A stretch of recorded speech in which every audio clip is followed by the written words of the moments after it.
El gobierno está enancado en un hilo discursivo que arranca diciendo que no hay nada más precario que no tener empleo y que ahora se transfigura y señala que no puede haber restricción de derechos laborales en alguien que no tiene trabajo. Advierten además que van a dar una batalla democrática para insistir en su proyecto de ley de creación de oportunidades y cuál es la postura, pero sobre todo, cuáles son las alternativas que se proponen desde el sindicalismo. Lo vamos a conversar con Fernando Ibarra, presidente del Parlamento Laboral Ecuatoriano. Buenos días, Fernando, bienvenido a Contacto Directo. Muy buenos días, Lenín. Siempre es un honor poder participar en este espacio de orientación democrática. El gobierno dice que no hay nada más precario que no tener empleo a manera de argumento para sostener su proyecto, que incluye también reformas laborales. ¿Es real esta afirmación o es solo la justificación para un retroceso en derechos laborales? Usted lo acaba de decir con mucha claridad, es solamente una justificación porque no hay más precariedad que la esclavitud laboral en pleno siglo XXI.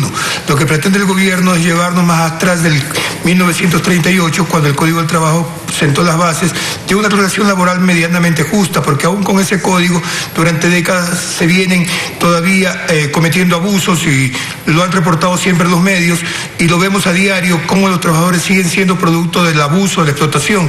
Entonces lo que le pasa al presidente Lasso es simple y llanamente el hecho de que trata de a toda costa cumplir, entre comillas, una oferta de campaña de 2 millones de empleos transformando a 2 millones de ecuatorianos en esclavos. ¿Cómo puede haber retroceso en los derechos laborales si la propuesta apunta a quienes hoy no tienen empleo y por ende ningún derecho laboral?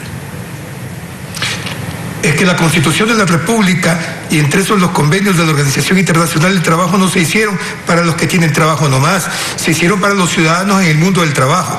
Es lo que nos quieren engañar. Todo ecuatoriano está inmerso en el mundo del trabajo y tiene derechos. Una cosa es que los ejerza directamente cuando se contrata con un empleador a que no los tenga. ¿Qué queremos? ¿Queremos ciudadanos de primera y ciudadanos de segunda?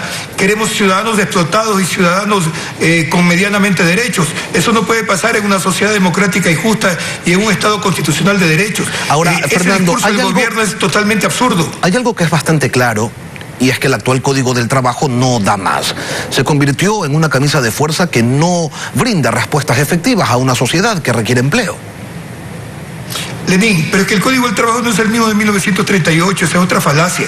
El Código del Trabajo viene siendo reformado permanentemente. Acordémonos, por ejemplo, de la ley reformatoria 133 del Código del Trabajo en el gobierno de Borja, cuando ya ahí se eliminaron un sinnúmero de derechos.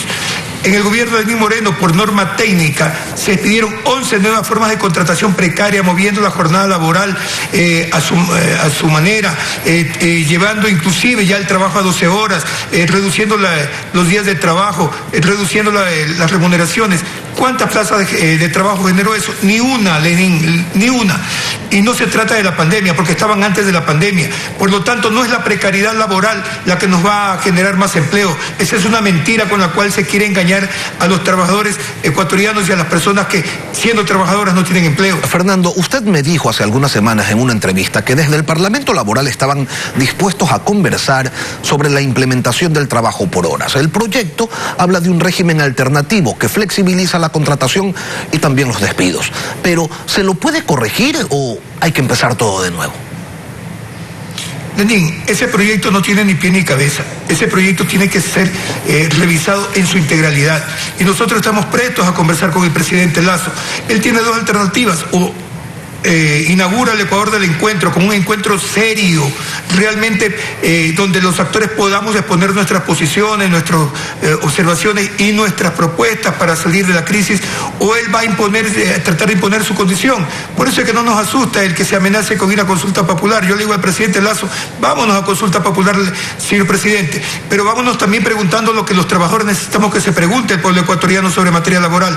Y luego después, cuando lo derrotemos en las urnas, presidente Lasso, vuelva a su banco, porque definitivamente hasta ahora no da señales de tener capacidad para gobernar. Es preferible, presidente Lasso, que vuelva a su banco. Fernando, ¿el gobierno dialogó con ustedes?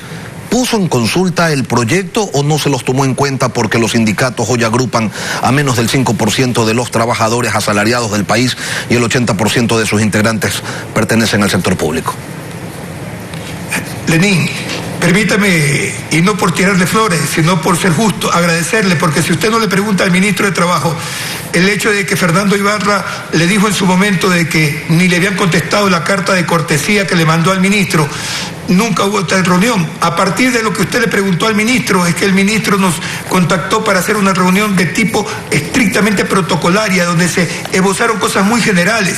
Y nosotros le dijimos en su momento también de que si iba un proyecto que no garantizaba los derechos de los trabajadores en el marco de la Constitución, nosotros asumíamos todas las acciones que la Constitución y la democracia nos permiten.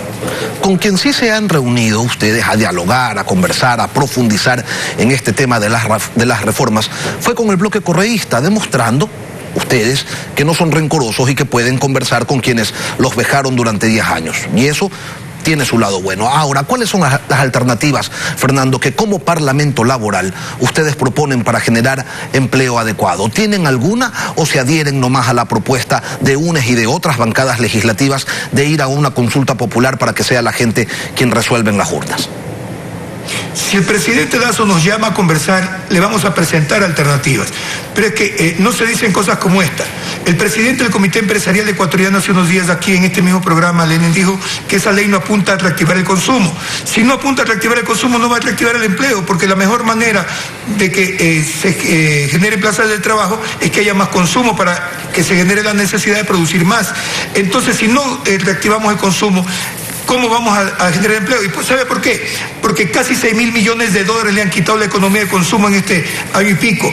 Porque 1 millón de trabajadores a los que les rebajaron su remuneración a la mitad, 500.000 de trabajadores expulsados del mundo del trabajo, sume todo eso. Y adicionalmente hay un detalle muy importante que no se quiere decir. El promedio de ingresos en el Ecuador, según el INE, está en $248. La canasta básica, la canasta de supervivencia está en 500 y pico. La canasta básica familiar en 700 y pico. Es decir, los ingresos de los ecuatorianos no alcanzan ni para el consumo. Por lo tanto, es imposible generar empleo de esa manera. Se requiere reactivar el consumo y aunque suene disparatado, se necesita devolverle a los trabajadores ecuatorianos la capacidad de compra, y eso es devolverle sus remuneraciones en un mínimo vital adecuado. Pero sí tienen una propuesta. La tenemos, claro que la tenemos, siempre la hemos hecho. Usted conoce que el Parlamento Laboral Ecuatoriano no es un movimiento sindical quedado en el pasado. Tenemos un equipo permanente que está monitoreando la situación económica y social para plantear esas propuestas, pero necesitamos que el presidente Lasso nos reciba como corresponde, con la transparencia y la honestidad suficiente para escuchar la voz de los trabajadores, porque es verdad que nuestra afiliación a lo mejor no sea todo el universo que se necesita, pero eso no quiere decir que nuestra voz nos represente a la clase trabajadora en general del país, Lenín. Fernando Ibarra, presidente del Parlamento Laboral Ecuatoriano, gracias por acompañarnos hoy aquí en Contacto Directo. Siempre es un honor.